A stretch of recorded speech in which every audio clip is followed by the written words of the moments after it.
आज के जो बंदे हैं सीखे सिखाए नहीं है, लेकिन उनको पुराने गाने पसंद हैं, तो वो उनके तख्लीककार हैं मौसीकार, जिनके बारे में आप पूछना चाह रहे हैं। हमारे जो मौसीकार गुजरे हैं सबसे पहले, जो मशहूर गुजरे हैं, जिनके गाने बनाए हुए आज भी हम सुनते हैं तो हमें सुकून मिलता है, क्योंकि गाने वाला जो है उसने खुद थोड़ी गाना बना के जिसने दिया है कि भाई तुमने ऐसे गाना है, तो फिर वो अमर कर दिया है उसे गवा कर। ये मौसीकार जो है ये बहुत बड़ी चीज़ है, वो अब नहीं है।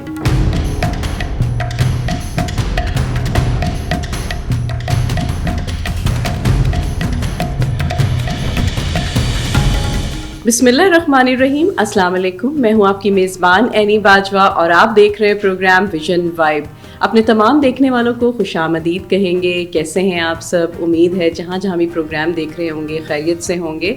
आज का जो हमारा प्रोग्राम है वो स्पेशल है म्यूज़िक के हवाले से, क्योंकि जब म्यूज़िक की बात आती है तो म्यूज़िक तो हर कोई पसंद करता है, चाहे बच्चा है, बूढ़ा, जवान, हर कोई शौकीन है म्यूज़िक का। और म्यूज़िक के पीछे होते हैं हमारे मौसीकार, जो कि बहुत ही अहमियत के हामिल होते हैं, जो कि मेन मैं कहूँगी कि मौसीकार होना और इतने बड़े लेजेंड जिनसे मैं आपको मिलवाने लगी हूँ उनसे बातचीत करना हमारे लिए कितना ज़रूरी हो गया था कि हमारा दिल करता था जो मैसेज वो डिलीवर करें वो आप तक लाजमी पहुँचे। तो हमारे साथ यहाँ पर मौजूद हैं मौसीकार मोहम्मद शकील माधू साहब, जो किसी तारुफ के मोहताज नहीं, ना सिर्फ पाकिस्तान से बाहर भी तमाम लोग उन्हें जानते हैं और पहचानते हैं। उनका माशाल्लाह से एक लेजेंड है, उनका बहुत बड़ा नाम है। और जो उनके उस्ताद हैं वो हैं ख्वाजा रशीद साहब, और उनके भी आगे से जो उस्ताद हैं वो है ख्वाजा खुर्शीद अनवर साहब। तो उनसे आज अब हम बात करने लगे हैं उनसे और म्यूज़िक के हवाले से, क्योंकि पिछली एपिसोड आप देख रहे थे, जो 2 एपिसोड हुई हैं उसमें पता चला म्यूज़िक होता क्या है, म्यूज़िक किस तरह से मतलब वो आया यहाँ पर और किसको कौन कौन सी चीज़ें उसमें इंक्लूड थी। और इसके अलावा जो है उन्होंने बताया कि फ़िल्म में जो म्यूज़िक है वो किस तरह से है, हर चीज़ जो है उन्होंने बहुत अच्छी एक्सप्लेन की थी। तो आज हम आपको मिलवाने लगे हैं मोहम्मद शकील माधू साहब से। अस्सलाम वालेकुम। वालेकुम अस्सलाम। क्या हाल है शकील साहब, कैसे हैं आप? बड़ा अच्छा लग रहा है कि आज हमारे नए सेट पर मौजूद हैं आप। हम वेलकम करेंगे आपको अपने प्रोग्राम में। बहुत शुक्रिया। अच्छा शकील साहब, आपने पहले बताया लोगों ने बड़े शौक से सुना, जो हमारी 2 एपिसोड हुई थी और वकास वो प्रोग्राम कर रहे थे, उसमें आपने बड़ा अच्छा कंडक्ट किया और लोगों के बड़े अच्छे अच्छे कमेंट्स आ रहे थे उसमें। बड़ा खुश थे लोग क्योंकि नॉलेज मिल रहा था कि असल चीज़ें होती क्या हैं। तो आपने बड़ा अच्छा ब्रीफ किया था। शुक्रिया। अच्छा मुझे बताइएगा शकील साहब, आज तो हम बात करने लगे हैं कि जिस तरह आपके नाम से आते हैं कि मौसीकार, ये मौसीकार है क्या? मौसीकार जो है वो उसका ताल्लुक है गाने बनाने के साथ। वो गाना बनाता है। एक फिल्म का मौसीकार होता है, एक टीवी का मौसीकार होता है, एक रेडियो का मौसीकार होता है। तो फिल्म का जो है उसका मौसीकार जो है वो विजन पे काम करता है, यानी कि जो दिखाया जाता है उसे उसने वो गाने के साथ मुंसलिक होता है। और टीवी के ऊपर हम देखते हैं तो वो बंदा एक ही जगह खड़ा होता है और वो गाना गाया जाता है। तो रेडियो पर सिर्फ आवाज़ होती है। तो टीवी में के अलावा जो बड़ा मौसीकार, जिसे हम मौसीकार लफ्ज़ जहाँ से निकलता है वो फिल्म से निकलता है। सही से उसका ताल्लुक फिल्म से है।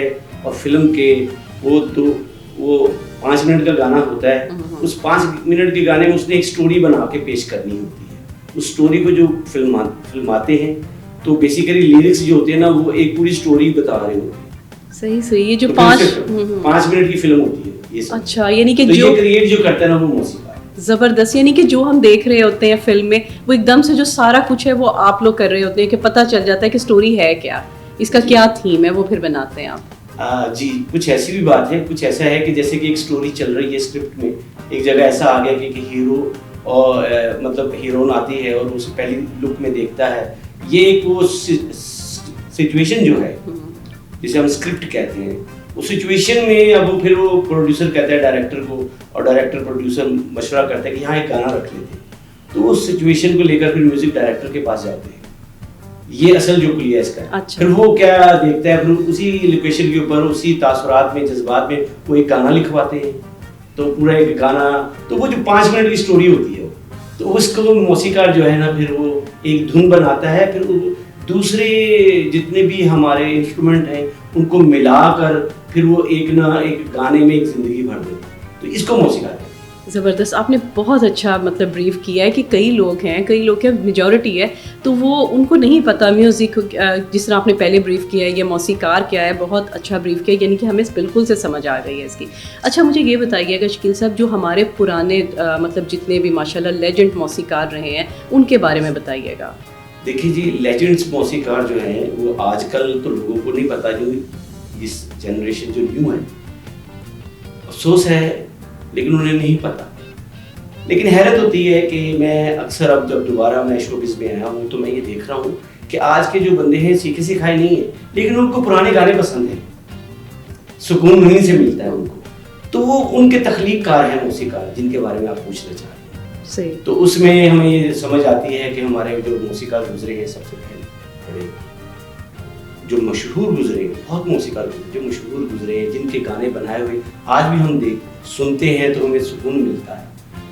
तो उसमें फिर हम देखते हैं मास्टर गुलाम हैदर साहब हैं, जिन्होंने पहली फिल्म शाहिदा में, और बाबा जी चिश्ती साहब। उसके बाद हम देखते हैं मास्टर अनायत हुसैन साहब, देखते हैं फिर सफदर हुसैन साहब, फिर यानी कि ये अपनी फिल्मों के हिसाब से मैं बता रहा हूँ उनको। फिर अख्तर हुसैन अखियाँ साहब हैं, और फिर ख्वाजा खुर्शीद अनवर साहब आए जिन्होंने नाम कमाया। फिर मास्टर अब्दुल्ला साहब हैं, और ये लोग जो है, और उसके बाद अशरफ साहब है, अमरशद साहब, माशाल्लाह अमरशद साहब ने फिल्म की है जो बाप के नाम से भी की है, अच्छे हैं वो भी।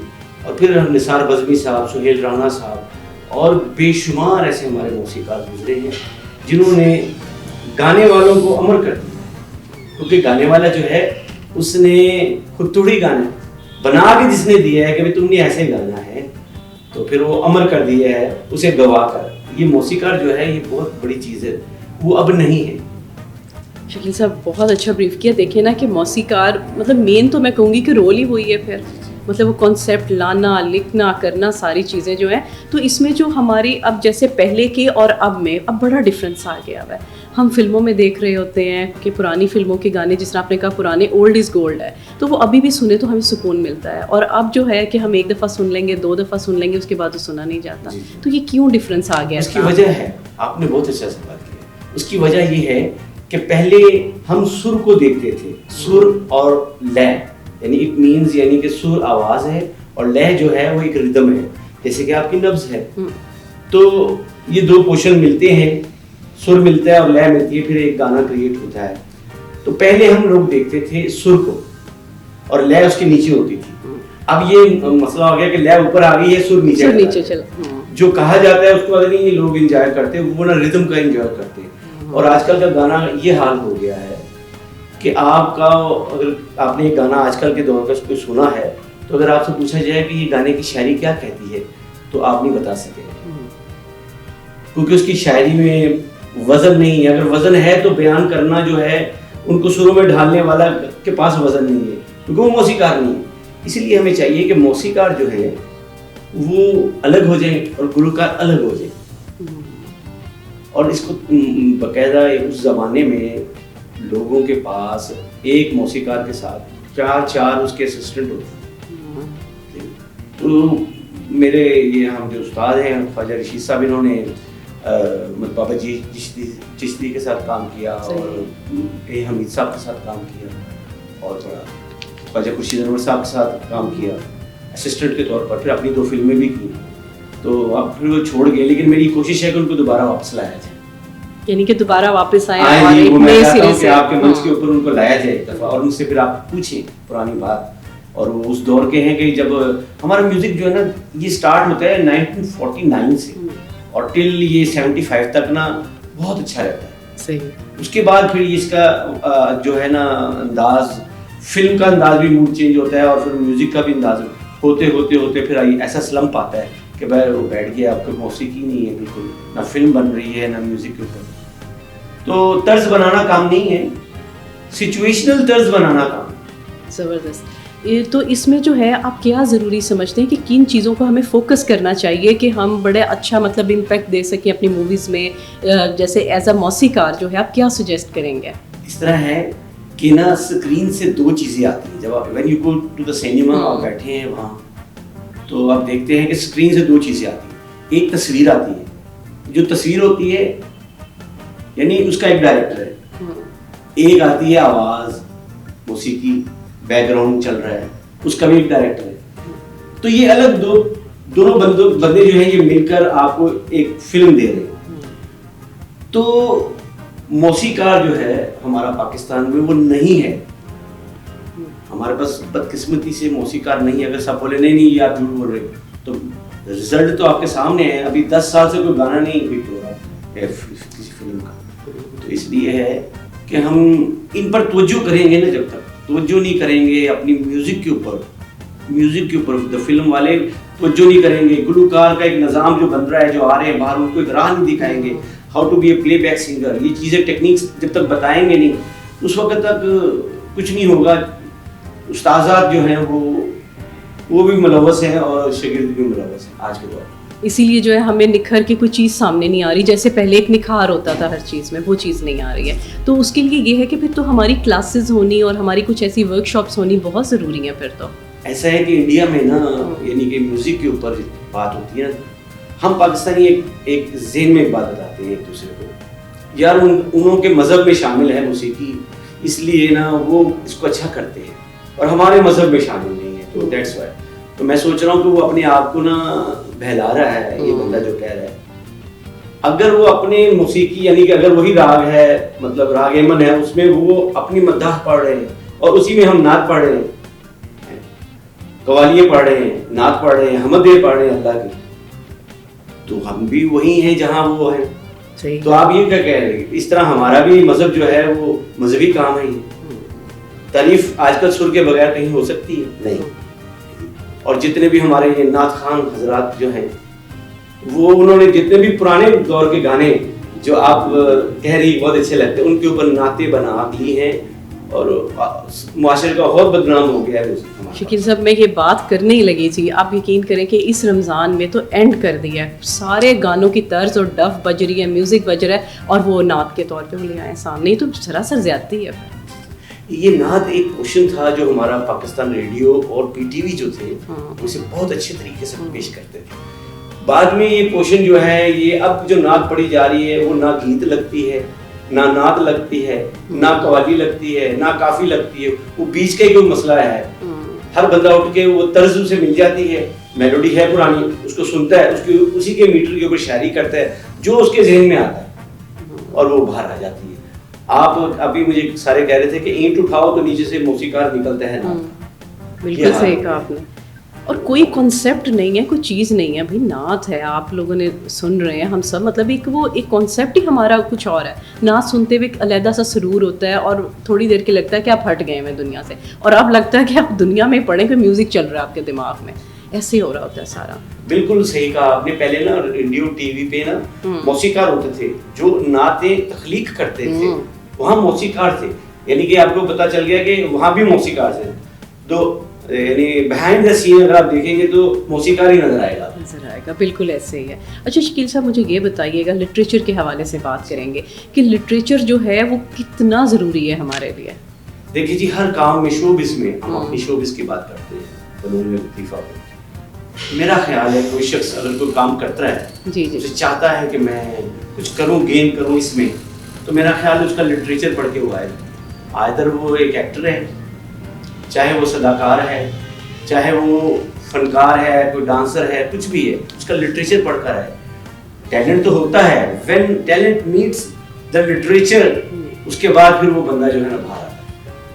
और देखिए ना, लिटरेचर किसी भी सब्जेक्ट में हम लोग काम कर रहे हैं, आप माशाल्लाह प्रेजेंट हैं और बड़ा ज़बरदस्त काम है, हर एक के लिए लिटरेचर मेन तो आता ही लिटरेचर से ही है कि वो नॉलेज होना बहुत ज़रूरी है। पर आजकल एज अ मौसीकार, एज अ म्यूज़िक, हम लोग वो चीज़ें नहीं, मतलब वो देख रहे होते हैं, बस हमने कॉपी पेस्ट किया, आपकी वो आवाज़ नहीं है, वो चीज़ें नहीं है, फिर भी आपने ट्रैक्स चला दिए, चीज़ें तो बहुत आउट हो गई अच्छी वाली। जी सर, जितना भी मैंने म्यूज़िक में दुनिया में सबसे ज़्यादा करप्शन अगर मैं देखता हूँ म्यूज़िक में, तो पाकिस्तान में। मुझे कहना पड़ रहा है, मैं यानी कि थक हार कर ये बात कह रहा हूँ, बुरा ना मानिएगा।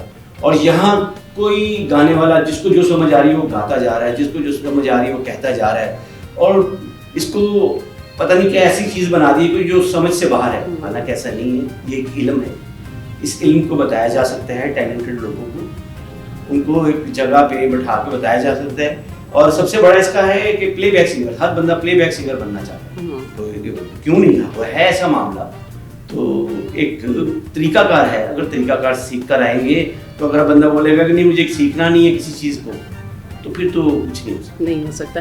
अच्छा शकील साहब, मुझे बताइएगा फ़िल्म के हवाले से, क्योंकि फ़िल्म इंडस्ट्री में एज अ मौसीकार, एज अ गानों को हम देखते हैं तो वो ज़वाल पजीरी बहुत ज़्यादा हो गई है। पहले तो हमारे सिनेमाज भरे पड़े हुए हैं और वहाँ पर स्पेशल हम गाने सुन रहे हैं और आके भी घर में भी गुनगुना रहे हैं, ज़बान पे रहता था। वो चीज़ें बड़ी ज़वाल पजीरी की तरफ बड़ी दूर चली गई हैं। उसकी क्या वजूहात हैं? उसकी वजूहात अगर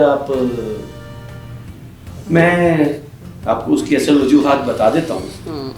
तो देखें जी, अगर कोई बुरा मनाएगा मेरी बात का तो मैं सॉरी हूँ, लेकिन ये मेरा तज्जिया है।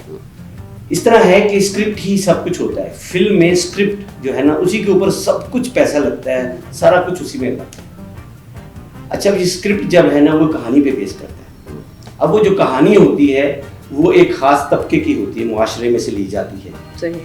तो जब एक गुंडाइज्म का दौर आया तो स्क्रिप्ट जो था, तो पहले वाले स्क्रिप्ट में ये होता था कि हमें गाना मिलता था, ये एक सिचुएशन है लड़की के घर में वो गाना है जी, दूसरी सिचुएशन ये है कि वो ख्वाब में गा रहा है, तीसरी सिचुएशन ये है कि रोड पे गाना है, चौथी ये है कि वो बाग में गाना है, फिर एक कश्मीर में गाना है। इस तरह सिचुएशंस होती थी। तो उससे ना फिर वो मौसीकार अलग अलग काम करते थे। तो जब गुंडाइज्म आया तो वहाँ फिर 3 सिचुएशन ही रह गई कि अब वो जो बदमाश होता है, जब स्क्रिप्ट में बदमाश एक हीरो है, अब वो बदमाश किधर जाएगा? या वो हीरा मंडी जाएगा, है वहां फिर वाइफ का गाना आएगा, उसमें से निकलेगा, या फिर होगा कि एक भाई का गाना होगा सिचुएशन के हिसाब से, तो या फिर एक बाकी के सारे गाने जो होंगे ना वो ख्वाब में दिखा दिए जाते हैं। जब इस तरह की सिचुएशन रह जाती है ना, तो फिर मौसीकार जो है ना वो एक ही चीज को बना बना के ना उससे वो मयार नहीं रहता। बिल्कुल सही कहा। और ये वजह हुई हमारे पाकिस्तान फिल्म इंडस्ट्री की कि हमारे स्क्रिप्ट जो है वो जिनकी हम तारीफ करते थे वो स्क्रिप्ट जो है ना वो नहीं रहे। आजकल हर बंदा अपनी तरीके से कर रहा है, लेकिन मैं ये कहूँगा कि पाकिस्तानी फिल्म इंडस्ट्री का ज़वाल पजीर जो हिस्सा है वो एक बहुत मशहूर और मारूफ मतलब है लोग अपने दौर के, उन्होंने ही ज़वाल पजीर किया है, इसमें कोई कहने का शक नहीं। उसकी बस क्या कहें हम, बात क्या कह सकते हैं, वो लोग आपको पता भी है कौन है जो। हाँ बिल्कुल ऐसे ही है। और देखिए ना, ऐसी इससे क्या होता है, क्योंकि हमारे पाकिस्तान का एक नाम है और उसमें आप जैसे मौसीकार होना बेहद ज़रूरी है। आप लोग बिल्कुल एक, मैं कहूँगी एक हीरे की मानंद है, और ये हीरे जो हैं और ज़्यादा होने चाहिए ताकि पूरे लेवल पर एक काम हो। हमारे यहाँ मोनोपोली इतनी ज़्यादा है कि आपस में हम एक दूसरे को अप्रिशिएट नहीं करते, एक दूसरे को आगे बढ़ने का मौका नहीं देते, और उस वजह से देखें कि और दूसरे ममालिक का में मतलब जितने भी हैं वो बहुत ज़्यादा आगे चले गए। यहाँ पे मुनाफियाँ ही ख़त्म नहीं होती हैं। देखिए मैं आपको एक बात बताता हूँ, एक शख्स है नसीर अहमद साहब, जी कोई गायक हैं, उनसे बात होती है, तो उनके लिए मैंने कुछ काम कर रहे थे, तो उन्होंने मुझे बताया कि यार मैं इंडिया से मैंने गाने कुछ गाए, तो मुझे उसने कहा कि ये इंडिया में अगर आप गाना गा रहे हैं तो वो आपको प्रमोशन देंगे, रास्ता देंगे, आपको वहां तक छोड़कर आएंगे जहां तक आपको जाना है। वो कहते हैं वो ऐसे करते हैं, ये फायदा है इंडिया में, ये उसने बताया नसीर अहमद साहब। कहते हैं यहाँ ऐसा नहीं है, तो इसकी वजह आपके पास सामने। हाँ बिल्कुल सामने हर चीज़ है, सही आपके सामने ही है वजह। तो हमारा मुआशरा जो है मौसीकी में भी नफसा नफसी है, रहने में भी नफसा नफसी है, पैसे में भी नफसा नफसी बढ़ गई है अब तो। और हमारे यहाँ करप्शन कहाँ है? दीन में हमारे करप्शन है। एक कुरान मजीद है, उसके 9 तर्जमे हो चुके हैं, हालांकि कुरान मजीद जो है वो उसका एक ही तर्जमा है, बाकी सब जबान। Sorry out of the way मैं बात कर रहा हूँ, लेकिन ये बता रहा हूँ करप्शन हो रही है, और जमहूरियत और ये इन पे भी करप्शन हो रही है, मौसीकी में भी करप्शन है। मुझे ये नहीं समझ आती ये लोग चाहते क्या हैं। पूछते हैं भाई, कमेंट सेक्शन में आपने बताना आप लोग चाहते क्या हैं। चाहते क्या हैं। तो शकील साहब आप यहाँ पर आए, हमारे प्रोग्राम का हिस्सा बने, हमें बहुत अच्छा लगा, क्योंकि आप जैसे लेजेंड जो होते हैं जब बात करते हैं, जो हमारे सवालात होते हैं, जो आप जवाब देते हैं, जितने भी सुनने वाले हैं उनके नॉलेज में इजाफा होता है, तब उन्हें पता चलता है कि क्या चीज़ ज़वाल पजीरी की तरफ है, क्यों है, उसका किस तरह से हमने बेहतरी लेकर आनी है। तो इंशाअल्लाह ताला दोबारा हमने आपको बुलाना है, और म्यूज़िक के बहुत सवालात हैं और आपने सारा हमें बताना है फिर। जी मैं कोशिश करूँगा बताने की। ख़ासकर मैंने आपको बताया कि वकास साहब जो हैं यहाँ के और शहजाद साहब हैं, उनसे मीटिंग के बाद मुझे ये समझ में आई कि मैंने कहा कि एक अगर आप चाहते हैं म्यूज़िक को तो किसी मंच पर उसे लाएँ बात को, तो फिर उन्होंने मौका दिया। मैं उनका भी बहुत शुक्रगुज़ार हूँ और आपका भी बहुत शुक्रगुज़ार हूँ कि आपने कोई अच्छी बात और मैं लीजेंड नहीं हूँ, प्लीज़। ये लीजेंड जो है ना, ये जो लफ्ज़ निकला है आजकल, लीजेंड नहीं, ये खिदमतगारी है। ये आप समझते हैं ना कि मतलब आप इतना ज़्यादा अपने काम में वो हैं कि आप इन चीज़ों को कोई मैटर नहीं करते, पर हमारे लिए आप लोग सब कुछ हैं। आप यहाँ पर आते हैं, हमारे पाकिस्तान, हमारे मुल्क का सासा हैं आप। बाकी बहुत बहुत शुक्रिया आप यहाँ पे तशरीफ़ लाए। जी तो नाज़रीन, यहाँ पर आपने देखा शकील साहब की गुफ्तगू सुनी, हमें पता चला कि मौसीकार होता क्या है, म्यूज़िक क्या है, क्या क्या चीज़ें उन्होंने ब्रीफ़ की, हमें बहुत अच्छा लगा। यकीनन आपको भी बहुत अच्छा लगा होगा। इंशाल्लाह ताला जब दोबारा ये आएंगे तो बहुत ज़्यादा सवालात हैं जो मैंने इनसे करने हैं, तो दोबारा मिलवाएंगे आपको शकील साहब से। और यहाँ पे हमारा प्रोग्राम एंडिंग की जानिब है। रखिएगा अपना ढेर सारा ख्याल। अल्लाह निगहबान।